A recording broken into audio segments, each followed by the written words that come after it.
सभी का स्वागत है प्रेपोजिशंस के इस वीडियो लेक्चर में। गाइस, आज इस वीडियो लेक्चर में हम सभी प्रेपोजिशंस के बेसिक कॉन्सेप्ट को समझेंगे। जिस तरह से किसी भी बिल्डिंग को मजबूत बनाने के लिए उसके बेस को मजबूत बनाना पड़ता है, ठीक उसी तरह से आज इस वीडियो लेक्चर में आप प्रेपोजिशंस पे अपने बेसिक्स को मजबूत करेंगे। और फ्यूचर में जब मैं प्रेपोजिशंस के एक्सटेंसिव कॉन्सेप्ट्स को आपके सामने कवर करूंगा तो धीरे धीरे प्रेपोजिशंस के यूसेज पे आप एक्सपर्ट हो जाएंगे।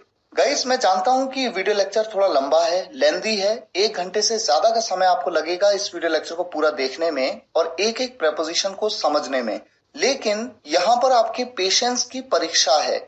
देखिए, आपके सामने सभी प्रेपोजिशंस आपकी स्क्रीन पे हैं और मैं आपको यकीन दिलाता हूं, अगर आप ध्यान से एक एक प्रेपोजिशन के यूज को समझते हुए आगे बढ़ते जाएंगे तो आपको ये वीडियो लेक्चर बहुत इंटरेस्टिंग लगेगा।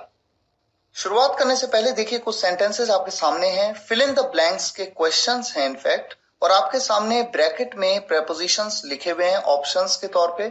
आपको ये बताना है कि कौन सा ऑप्शन वहां पर फिट होगा।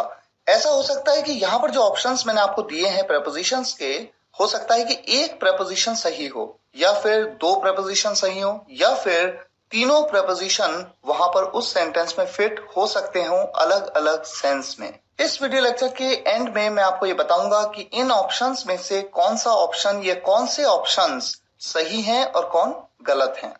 आइए शुरुआत करते हैं एक एक प्रेपोजिशन की। फ्रॉम, जिसे हम से के लिए यूज करते हैं। किसी वाक्य में जब से आता है तो हम फ्रॉम का यूज करते हैं। सबसे पहले बात करते हैं किसी जगह से, from some place.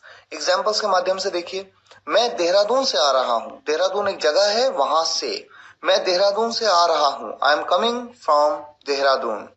Way park से आए, दे केम फ्रॉम पार्क। हम उत्तराखंड से हैं, वी आर फ्रॉम उत्तराखंड। इसी तरह से फ्रॉम का यूज किसी समय से के लिए भी किया जाता है। पॉइंट ऑफ टाइम, कोई पॉइंट ऑफ टाइम बताया गया हो वहां से। एग्जाम्पल्स हैं, मैं कल से काम करूंगा, कल एक पॉइंट ऑफ टाइम दिया, कल। I will work from tomorrow. Ram 10 बजे से काम करेगा, Ram will work from 10 o'clock। मैं 10 से 5 बजे तक काम करता हूं, आई वर्क फ्रॉम 10 to 5। इसी तरह से फ्रॉम का यूज किसी सोर्स से भी किया जाता है, किसी स्रोत से, फ्रॉम एनी सोर्स। एग्जाम्पल के तौर पे, मैंने राम से ये सुना। देखिए, किससे सुना? राम से। कौन है मेरा स्रोत जिससे मैंने इस बात को सुना? वो स्रोत है मेरा राम, वो सोर्स है मेरा राम। मैंने राम से ये सुना, I heard it from Ram. मैंने ये किताब से लिखा। कौन है मेरा सोर्स? किताब, book. I wrote it from the book.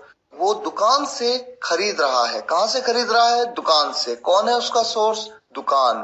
He is buying it from the shop.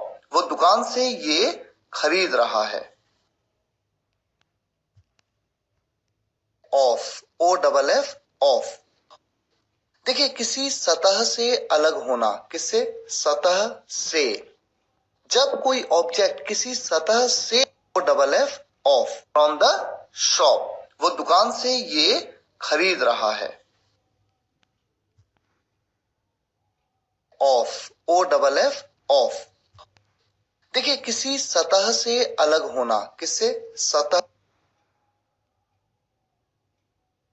Of, O double F, of.